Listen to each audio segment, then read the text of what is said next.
You ever try something for the first time and completely f*** it up? Yeah, humanity's been doing that since day one. Welcome to the club. Whether it's the first vending machine that people immediately learned how to cheat, or the first speeding ticket that involved cops chasing a car on bicycles, our firsts are pretty weird. Number 1. The first scammer in history.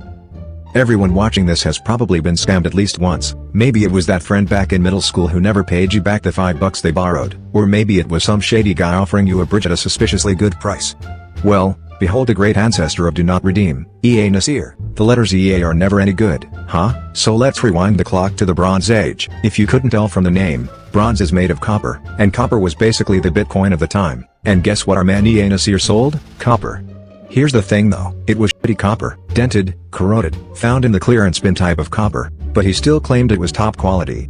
But how do we know it was bad? Well, because we literally have the oldest customer complaint letter in history, and it wasn't just like, "Dear E.A. Nasir, you suck." Nah. According to the tablet, Nani, the angry customer, sent his servant through enemy territory, risked his life, got to E.A. Nasir's house, looked at the copper, and went, "Dude, this is ass." And E.A. Nasir hit him with the OG scammer move, "Take it or leave it, bitch." No refunds. He had already taken the money. And E.A. Nasir didn't even hide it. The man proudly displayed multiple customer complaint tablets in his house, like 6 or 7 of them. He treated being the world's first scammer like a badge of honor. So yeah, this is my room, babe. Oh my god. What are those? Oh, those? Just some haters I pissed off with my success.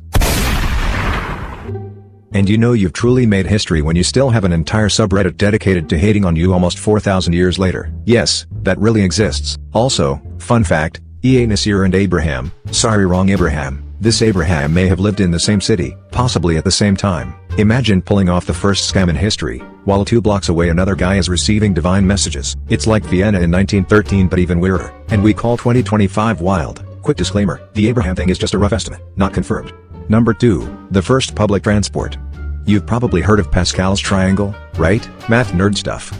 But did you know the same guy also invented the first public transportation system in history? Flash forward to 1662 Paris.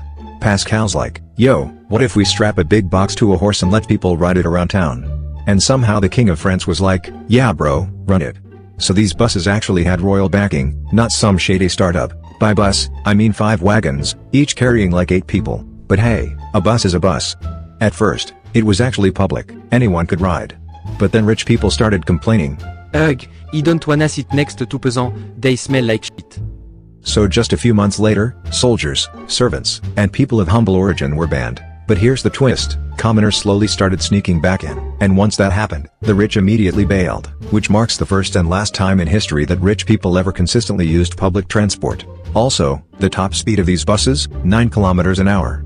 You could get overtaken by some random guy walking with a baguette under each arm. Imagine paying for that privilege. The system fell apart fast. Pascal died, the hype died, and by 1677, just 15 years later, the buses were gone, and the world didn't see another attempt at public transport for almost 200 years. So this means somewhere in 1750s, there was probably some uncle having some. Back in my day, we had horse bus. 9 km/h, baby. Kids these days don't know luxury. Type of nostalgia. Moral of the story? Whenever you feel dumb, just remember, at least you didn't invent public transport that failed because poor people used it. And that's just the start. I've got way more first-time fails that I couldn't fit into this one. Just kidding, I was just lazy. Anyways, so I'll be making a part 2 next week. Class dismissed. Now go make dinner or something. Oh, and subscribe, unless you want E.A. Nasir to scam you personally.